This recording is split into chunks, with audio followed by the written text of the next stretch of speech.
పైకి లేపు లోగోలు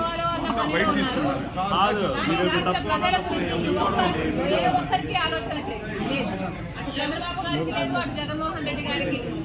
అందుకే చెప్తున్నాం, ఇప్పటికైనా కూడా కళ్ళు తెరవాలి ఆంధ్ర రాష్ట్ర ప్రజలు.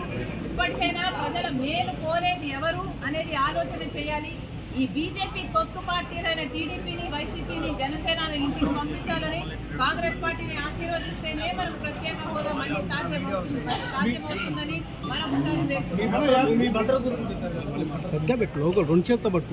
నేను ఆంధ్ర రాష్ట్ర కాంగ్రెస్ పార్టీకి అధ్యక్షురాలిని. ఈ రాష్ట్రంలో నాకు తిరగాల్సిన అవసరం ఉంటుంది. ఈ రాష్ట్రంలో తిరిగినప్పుడు నాకు భద్రత కల్పించాల్సిన అవసరము ప్రభుత్వానికి ఎంతైనా ఉంది.